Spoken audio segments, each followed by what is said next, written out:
que falleció bajo custodia de la policía de la moral iraní, que la detuvo por mostrar su pelo a través de su hijab, ha desatado una ola de furia en Irán.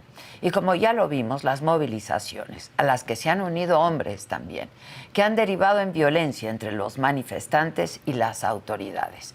El Ministerio del Interior iraní ya investiga qué fue lo que ocurrió desde que fue detenida Mahsa.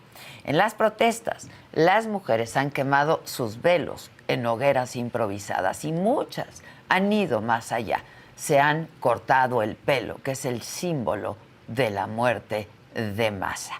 Y para hablar de este tema, porque yo estoy convencida de que nada nos es tan ajeno, nadie nos es tan lejano a pesar de la distancia geográfica, es que yo le he pedido a la doctora Indira Sánchez Bernal, ella es profesora asociada de tiempo completo del Departamento de Relaciones Internacionales del Tecnológico de Monterrey, que esté con nosotros esta mañana. Muchas gracias, Indira. ¿Cómo te va?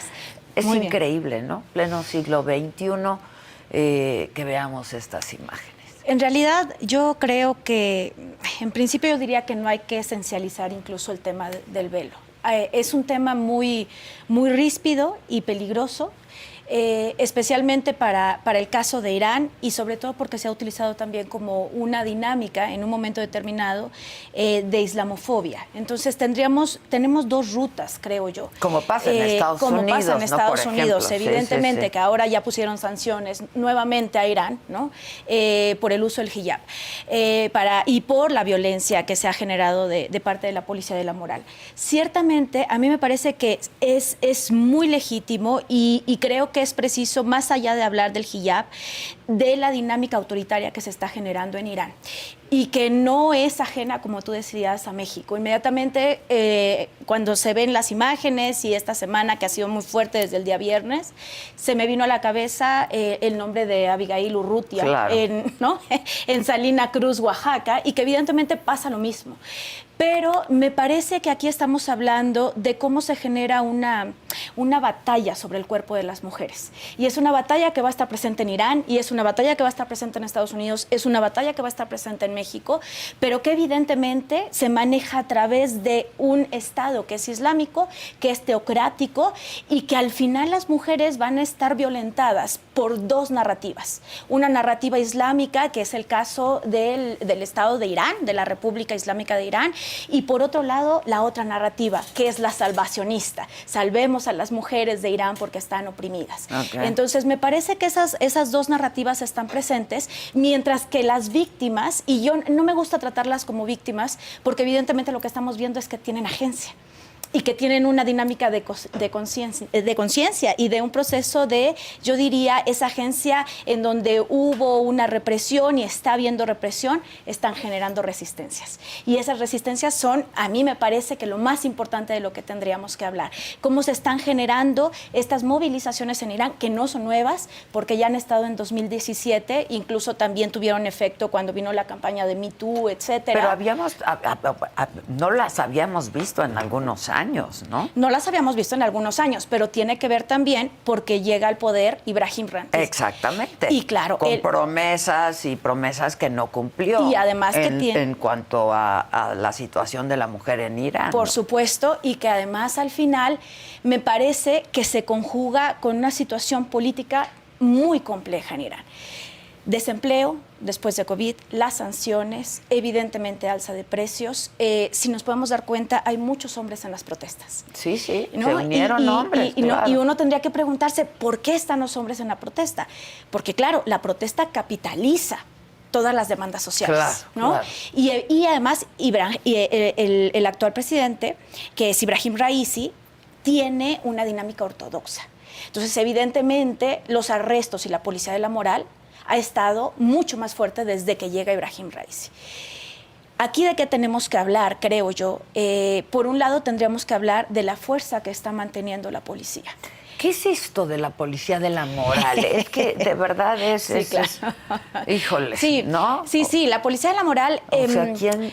Irán ha sido una situación muy compleja, porque Irán tiene, cuando se convierte en una república independiente, porque tampoco podemos negar que hubo una dinámica de colonización inglesa, cuando llega precisamente Mohammad Reza Pahlavi, él lo que hace es prohibir el velo, porque Irán tenía que ser moderno, Irán tenía que seguir la matriz de poder colonial, Irán tenía que parecerse a Francia, ¿no? Tenía que ser completamente democrático, entre comillas. Tampoco funcionó. Y cuando viene la Revolución Islámica de Irán en 1979, pues muchas mujeres en protesta se ponen el velo, ¿no? Porque tienen el derecho también de utilizarlo, que es esta idea de cómo defender también una identidad islámica, ¿no? Pero ¿qué pasa? Las hijas de estas mujeres es otra generación y ya no quieren usarlo. Entonces, en realidad aquí tendría que haber... estudiar y quieren, claro, ¿no? Claro, y tienen el derecho a estudiar porque hay diferencias, por ejemplo, entre Afganistán e Irán. Pueden asistir a la universidad, por supuesto. Tienen trabajos, claro, son trabajos diferenciados por roles de género, ¿no? Pero yo siempre digo, hay médicas, ¿no? Hay ingenieras, tenemos embajadoras, etcétera. Entonces, sí tienen la posibilidad de trabajar, tienen la posibilidad de estudiar. Habría que separar el espacio urbano del rural, que eso también es muy importante, ¿no? Como pasa en todas partes. Como pasa en todas partes. Pero, ¿qué ha sucedido? Que yo creo que la narrativa de lo islámico se ha capitalizado. Es decir, el hecho de controlar el cuerpo de las mujeres a través del Islam, para el caso de Irán, en México, a través de la violencia, los feminicidios. Los feminicidios, ¿no? claro. Evidentemente. Por eso yo decía, nadie nos es tan ajeno ni nada está tan lejano. En Francia, la prohibición del velo, por ejemplo, es básicamente lo mismo, pero nos parece menos fuerte la dinámica en Francia porque ha sido el modelo de democracia, libertad de derechos, defensa de derechos humanos. Pero en realidad es un Estado patriarcal que lo tenemos presente en diferentes lugares, con Islam o sin Islam. El problema aquí es que, además, cuando hablamos de Islam... Es que son unos excesos y unos extremos tremendos, brutales. Son ¿no? brutales. Esta policía de la moral surge precisamente con la Revolución Islámica y se le dio mucho poder. Eran jóvenes, además muy inexpertos, y lo que pasa en muchas revoluciones, que primero dan un halo de esperanza de todo cambiará, y finalmente las instituciones se van haciendo corruptas. Y en esas instituciones en donde hablamos de dinámicas de poder, en donde los hombres son los guardianes. Claro, no hay mujeres en la policía de la moral. Hay mujeres en la policía de la moral. Hay mujeres en la policía de la moral y eso sería interesante. Me parece que es un tema muy interesante analizar, porque ahí están las mujeres y que fueron las mujeres revolucionarias de 1979. Y evidentemente ellas están presentes, tienen este comisariado de reeducación en donde les enseñan por qué es importante utilizar el velo. Me parece que por ahí hay algunas autoras, Asma Enrabet, etcétera, que ellas siempre dicen, el velo es parte de la identidad islámica, identidad musulmana. Y la sumisión que tenemos no es con el hombre, la sumisión es con Alá, ¿no? Es con Dios.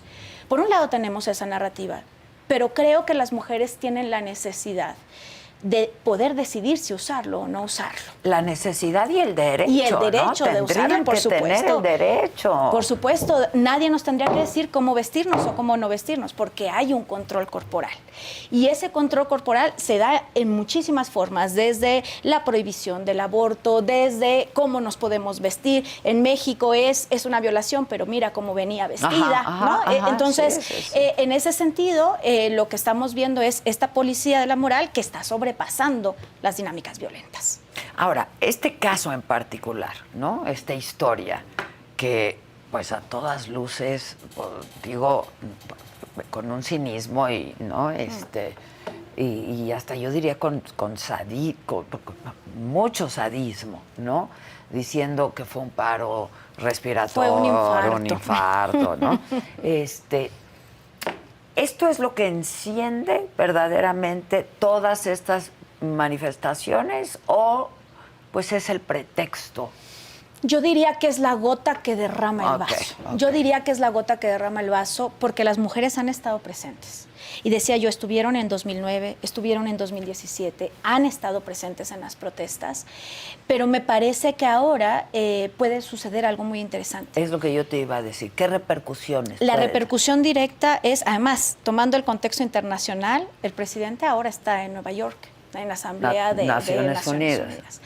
Y, por supuesto, me parece que hay una presión internacional muy fuerte, hay un movimiento diaspórico, mujeres también iraníes que desde el exterior la diáspora, y desde la diáspora están generando todo un proceso de protestas.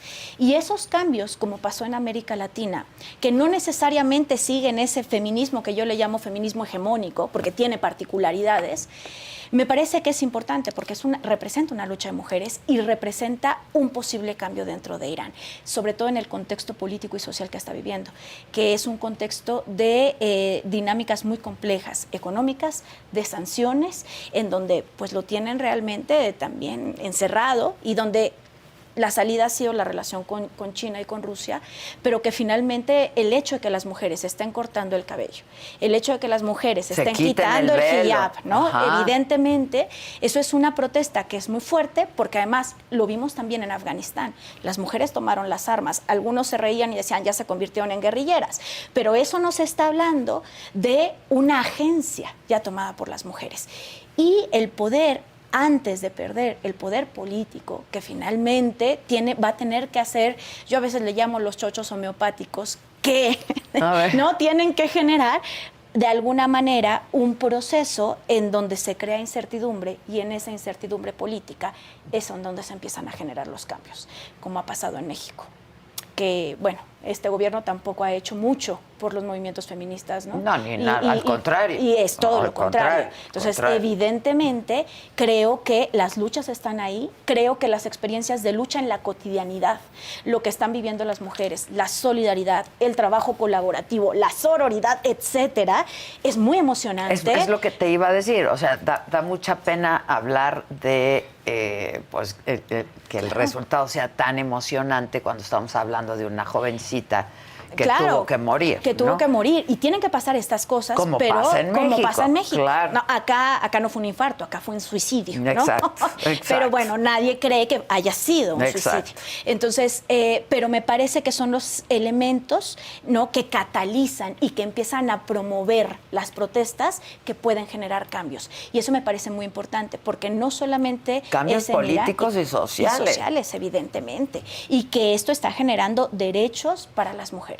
Entonces me parece muy importante porque son las resistencias que a veces no vemos, ¿no? Y que a veces pensamos que estamos alejados o alejadas de ellas. Está lejísimos, está al Irán, otro lado del mundo, Islam, ¿a mí qué? ¿no? Y evidentemente estamos hablando, yo siempre digo, tenemos que generar un diálogo.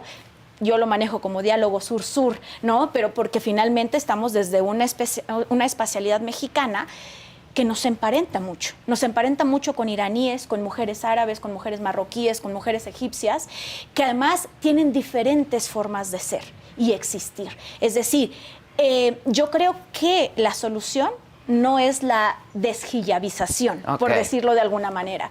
No es el hecho de que se elimine el hijab. Eso no es trascendente, porque el hijab también en ciertos momentos, el caso de Argelia, por ejemplo, ha sido también utilizado como un elemento emancipatorio, por ejemplo. O lo que sucedió en el propio Irán en 1979, fue emancipatorio. Hoy en día es todo lo contrario. Exacto. Pero el proceso no es ese. El hijab es el símbolo. Creo que lo más profundo es lo que están ganando las mujeres. Y que son... Lo que están ganando, pero también lo que están provocando, lo que están provocando, claro. Pero además es la lucha de derechos, ¿no? Es decir, vamos a obtener esos derechos porque desafortunadamente los derechos no se otorgan. Los derechos se ganan. Se conquistan. Y se conquistan. Que eso, ¿no? yo siempre digo, aquí nadie nos los regaló, ¿no? Así es. Los hemos ido conquistando. Claro, y son luchas generacionales y generacionales y generacionales. Yo tengo 43 años, creo, casi 44 ya. Pero de esos 44 años, ahora veo a mis estudiantes, veo a las chicas, y es fenomenal, porque las generaciones han ido ganando poco a poco. Claro, pero lo ves en las nuevas generaciones. Pero en las nuevas generaciones esa conciencia está presente. A mí cuando me dicen, ¿has visto un cambio? Les digo, pues basta con ver a las jovencitas de ahora, las chavitas de ahora. Así ¿no? es. Entonces, me parece importantísimo particularizar, no caer en la narrativa que se está generando salvacionista de salvemos a las mujeres afganas o salvemos a las mujeres iraníes, porque claro, están en una situación de vulnerabilidad, porque yo las veo más fuertes que nunca. ¿no? Sí. Es decir, hubo una situación, una tragedia terrible el día viernes. La mecha. Pero, y que además ha sucedido constantemente, porque se les multa, porque se les reeduca, se les dice cómo utilizar el hijab, porque hay una dinámica de control en el cuerpo, ¿no? Pero también es cierto que estas mujeres tienen muchas expresiones, no solo en las protestas, lo están haciendo, por supuesto, lo que conocemos a través de redes sociales, que también es espectacular, lo hemos visto desde el 2011, ¿no? Para el caso de Egipto, para el caso de Túnez, claro. Pero además lo hacen mediante expresiones artísticas, por ejemplo, ¿no? O lo hacen también mediante el cine. Las cineastas iraníes son fabulosas. Sí, mediante un par de películas. Es una maravilla. La literatura, por supuesto. Las grafiteras, ¿no? Están ahí, están presentes y están haciendo el cambio. ¿Pero qué les pasa? O sea, ¿hay sanciones contra...? Porque, es decir, claro, hay una gran opresión, entonces se manifiestan a través del arte, ¿no? Tienen sus mecanismos ilegales para hacerlo. Pueden tener una exposición, por ejemplo, y la exposición se hace una venta de obras, pero uno nunca puede ver, o una nunca puede ver las pinturas. Entonces están cerradas. Porque, por ejemplo, los desnudos están prohibidos, ¿no? Entonces, hacen este evento en una galería. Llega la gente, compra los cuadros y sucede que son expresiones de mujeres que están ahí presentes, incluso de cuerpos desnudos, pero que pasan las leyes de la policía del obra. Encuentran sus formas. Encuentran los caminos. Así es. También tenemos a una artista que a mí me gusta muchísimo. Ella se llama Shirin Esat. Ella está en la diáspora y, por ejemplo, ella es completamente diferente. Ella refleja a través de la fotografía, por ejemplo, a las mujeres veladas, pero los aretes son balas o son pistolas. Y entonces es esta idea de estamos veladas, pero al estar veladas no quiere decir que seamos débiles, ni que somos frágiles o que somos débiles, ¿no? Y es una expresión a través del velo. Me ha tocado conocer mujeres que utilizan el hijab completamente feministas. Claro, y que les gusta. Es otra vez, el hijab claro, es solamente el símbolo. Exacto, es y hay otras que no lo símbolo. utilizan y no son feministas, por supuesto. Claro. Entonces, en ese sentido, creo que lo que tendríamos que focalizarnos es en estas resistencias, en estas expresiones. No solamente en estos días que vamos a tener las protestas, por supuesto que ha habido muertos, ¿no? Estamos hablando ya de, se habla de 5, de 8, las cifras nunca son exactas. Ni van a ser teniendo una policía ¿no? Exacto. Entonces, pero más allá de las muertes y las protestas que están estos días, porque después se pierde, precisamente la noticia se va apagando, pero después de esto es focalizar qué resistencias se están generando y ver cuáles son los cambios. Las consecuencias y el impacto que pueden tener. Pero tú estarías hablando entonces de un impacto importante a nivel político, ¿no? Yo esperaría, tengo la esperanza. Claro. Y la esperanza es lo que no podemos perder, porque si tenemos miedo y luego sin esperanza, entonces miedo sin esperanza nos lleva a una situación que no es nada positiva. Pero la esperanza está, y lo digo porque las mujeres, por ejemplo, en Egipto lo han logrado. Túnez, por ejemplo, es un ejemplo tremendo, ¿no? Túnez aprobó el aborto antes que México, 1973. ¿No? Entonces, han ido ganando. Ahora, casos extremos derechos. Como este, ¿no? O como Afganistán también. Afganistán es una las situación mujeres terrible. En Afganistán, o sea... Es no entrar a la educación, solamente al nivel primaria, regresan los talibanes y hay una suerte de opresión nuevamente. Mujeres lapidadas. Efectivamente. Sí, ¿no? Y además, pero Una diferencia con Afganistán, las mujeres que estuvieron bajo el gobierno talibán 1997-2001 ya no son las mismas mujeres que están bajo el gobierno talibán hoy 2022. Claro. Entonces, estas mujeres también son nuevas generaciones y muchísimo más fortalecidas. Y, por supuesto, en el caso de Irán, a mí me parece que puede haber consecuencias importantes. Son pequeños pasos que se van dando, pero son pasos que para nosotros parecen pequeños, pero yo siempre digo, hay que caminamos siempre a destiempo. No es lo mismo caminar en España o en Francia o en Estados Unidos o en México o en Guatemala, ¿no? Sí. O en Irán. Los pasos son diferentes. Podrían parecernos más lentos, pero creo que lo importante es escuchar las voces de las mujeres iraníes. Precisamente hay una mujer feminista en Irán, ¿viviendo en Irán? No, en la vive diáspora, en Irán, en la diáspora. Claro. Ella se llama Shirin Ebadi. Ella, por ejemplo, está en contra del feminismo islámico. Dice, bueno, no puede haber feminismo si hay religión y si hay islam, porque las religiones son opresiones.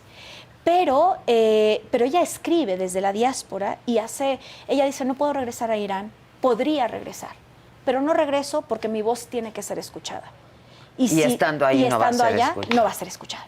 Entonces, Shirin Ebadi es muy importante, pero también tenemos a Shirin Esad defendiendo a las mujeres musulmanas y a la identidad musulmana. Y creo que en eso radica, empezar a encontrarnos como mujeres, porque somos diferentes. Y respetar nuestras diferencias. Y respetar las diferencias. Pero otra vez, ese es un derecho a elegir. Así ¿no? es un derecho a elegir. Claro, y eso te da libertad. Ese derecho, espero que sea el cambio que se genere en Irán. Espero. ¿Por qué digo espero? Porque si el gobierno lo hace, estaría mostrando signos de debilidad.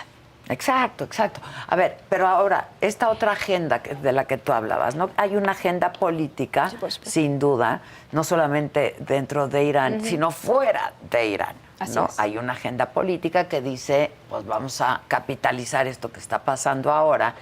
Pero en todo caso, pues sí sería una buena ayudada, ¿no? Para las mujeres.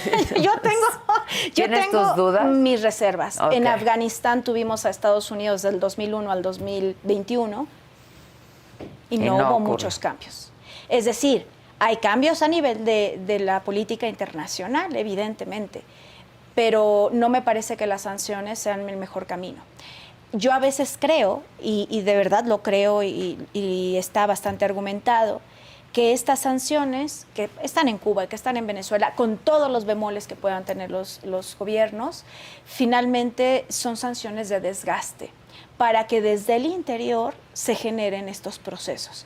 No estoy diciendo... Y luego puede resultar en más opresión. Efectivamente, como pasa en Afganistán. Sí, Entonces, sí. Yo creo que estos movimientos tendrían que respetarse desde el interior y que esas voces tienen que escucharse, ¿no? Y, digo, yo estudio cosas de Medio Oriente, más de Norte de África, ¿no? Pero Medio Oriente y Norte de África, pero siempre digo, habrá que escuchar a las mujeres iraníes, habrá que escuchar a las mujeres afganas. Aquí tenemos a una profesora, por ahí lo mandé a producción, ¿no?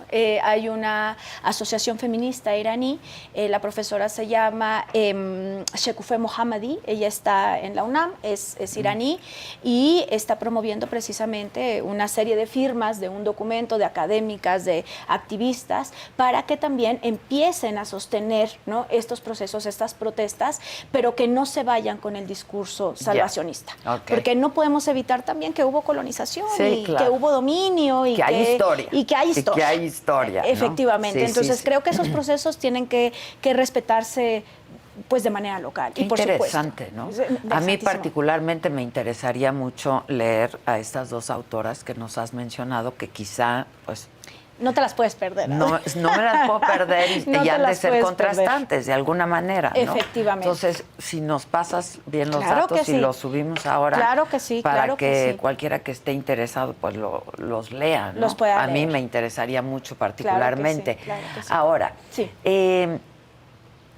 Tú hablabas de las redes sociales, ¿no? Y el papel de las redes sociales, ya lo vimos en otros países, ha sido muy importante y fundamental, porque desde ahí también se puede empezar a hacer un movimiento, ¿no? Sí. ¿Es lo que están jugando las redes sociales ahora en Irán? Yo creo que sí, a tal grado que el día de hoy, bueno, desde ayer han bloqueado el Internet, ¿no? Es decir, las redes sociales, no solamente para Irán, lo ha sido para las mujeres saharauíes, los saharauíes, para las egipcias, ¿no? Se hablaba en un momento determinado, lo recuerdo porque ya han pasado muchos años, en el 2011 teníamos tanta esperanza, claro, ¿no? claro. Y decíamos la revolución 2.0. Bueno, no hubo revolución, tampoco fue 2.0. Sí.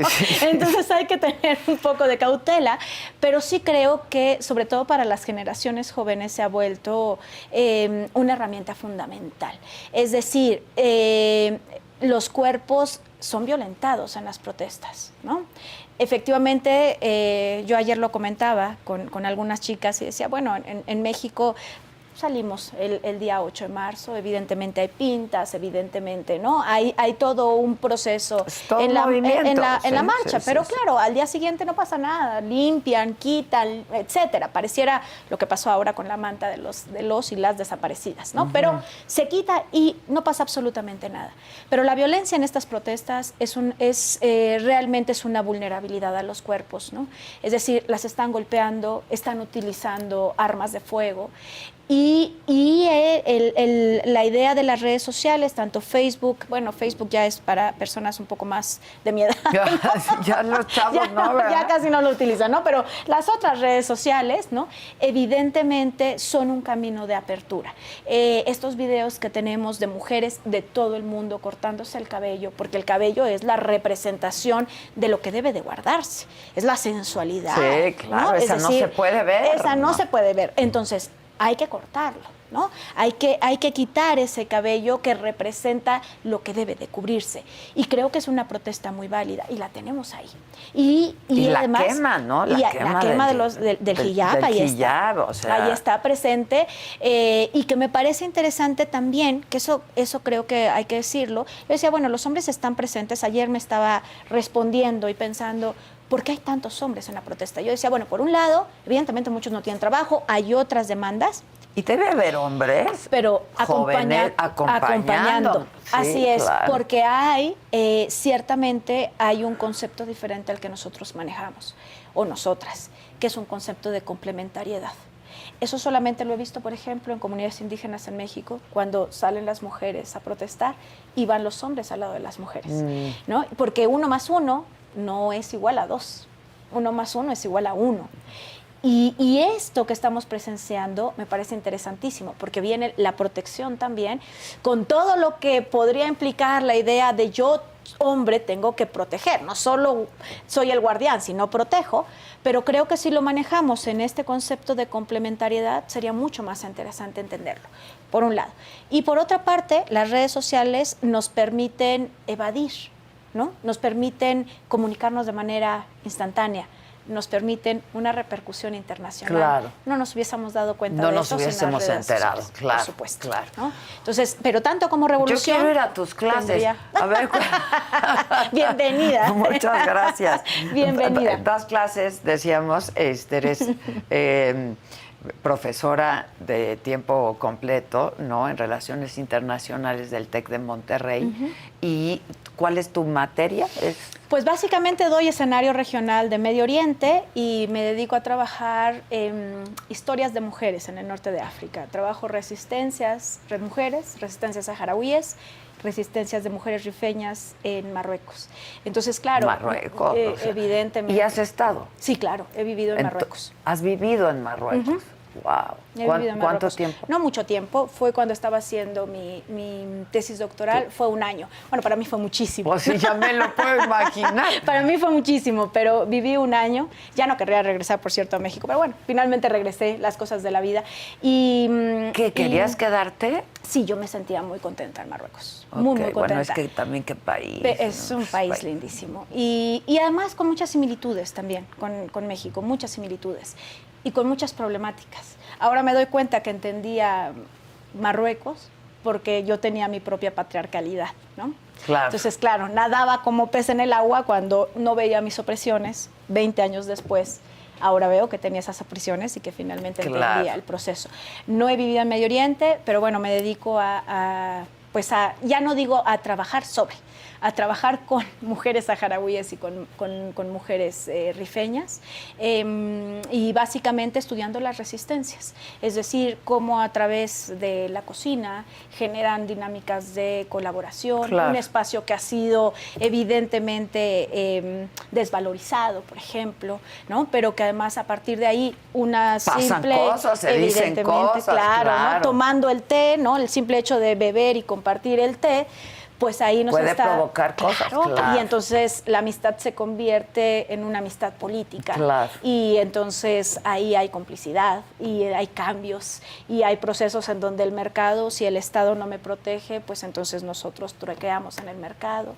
O, por ejemplo, si el Estado no me provee educación, pues hacemos un camioncito y llevamos educación a las niñas, ¿no? Evidentemente, por ejemplo, qué interesante, qué interesante. ¿Has publicado algo? Sí, por ahí tengo algunos textos, después te los envío. Sí, envíamelos, a mí me interesa muchísimo. La verdad es que me interesa Uno nunca muchísimo. quiere que lo lean, pero al final tiene que salir este artículo. Pero sí he publicado cosas por ahí y bueno, en Irán no he estado, tengo amigas iraníes, pero me parece importante porque al final las experiencias son variadas y las resistencias son variadas. Entonces, esto que está pasando, decía yo esperaba y dije, ojalá Adela no me diga es que el hijab y el islam y entonces, y muchas gracias por no hacerlo, ¿no? No, porque a ver, claro, no hay que satanizar no hay que nada, satanizarlo, ¿no? entonces, claro. porque a veces algunos medios empiezan a satanizar, entonces eso lo agradezco mucho, pero realmente creo que el meollo es cómo se están generando esas resistencias, ojo, y que ahora ya, yo diría, ya ni siquiera están en etapa de resistencia, ya están en etapa de activismo. De activismo, pues ya lo estamos viendo, Así está es. interesantísimo. Entonces es muy interesante. Ahora, como decimos, no hay que satanizar, pero estos fanatismos, no, por el otro lado, claro. Pues sí hay que ponerles luz, ¿no? Evidentemente. Y es un Estado teocrático y es un Estado que, igual que los talibanes, que han utilizado los cuerpos de las mujeres pues para generar el poder, ¿no? Dice Rita Segato que, y eso, bueno, pues siempre la cito, ¿no? Que los cuerpos de las mujeres es el último territorio en donde el capital y el poder patriarcal tiene que ejercer una fuerza. Exacto. Y entonces, para que vean que no estamos tan lejos de... ¿no? Evidentemente. Por eso siempre lo digo, nadie nos es tan ajeno. Nadie nos es tan ajeno. La verdad, no. Y son historias compartidas en muchos sentidos. ¿Y sabes qué pasa? De las mujeres en Irán, por ejemplo, pensaba también en las mujeres en Palestina. Las mujeres en Palestina son violentadas, por supuesto, por ejército israelí, sabemos de violaciones, etcétera. Pero también el gobierno palestino ha hecho uso de esas violaciones para victimizarlas. Y al final las mujeres quedan como el objeto utilizado por dos narrativas, ¿no? En el caso de las palestinas, Israel, en el caso, evidentemente, del gobierno palestino, ya sea Hamas o sea la autoridad palestina, ¿no?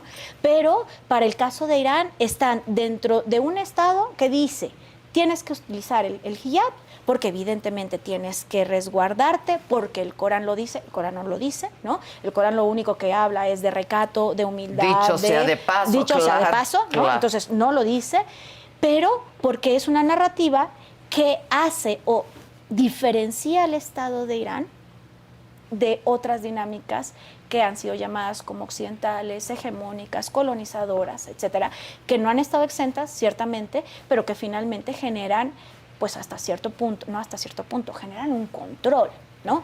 Y del otro lado, el salvacionismo. Pobres mujeres, víctimas, tienen el hijab, entonces están dominadas, están oprimidas. Entonces Estados Unidos ve una oportunidad. Claro, tenemos que entrar, ¿no? Claro. Y las mujeres están entre esas dos narrativas. Entonces me parece interesante lo que yo siempre digo, ya no voltear a ver al Estado, no voltear a ver ni siquiera a la sociedad civil, porque lo que ha sucedido en Asia Sudoccidental, yo le llamo, pero bueno, Medio Oriente y Norte de África, y en el caso de Irán también, es que son las experiencias cotidianas las que han empezado a generar los cambios.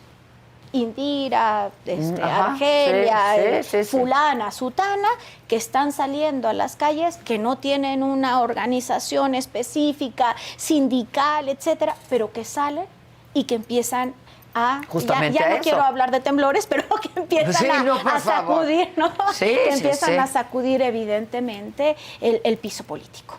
Hay que voltear a ver a las mujeres, Por supuesto. donde quiera que Por estén. supuesto, Qué así interesante, Indira. Muchas gracias. No te Adela. vayas sin, si me haces el favor, no te vayas sin dejarnos Todos la bibliografía. toda la bibliografía y los por datos favor. que te di. Claro Muchas que sí. gracias. Adela, y un gusto felicidades. estar contigo. Qué padre. Que estés muy bien. Muchas gracias. Hasta luego. Gracias por la invitación. Al contrario. Hasta luego. Bueno, ahora en lo que vienen mis compañeros, solamente anunciarles que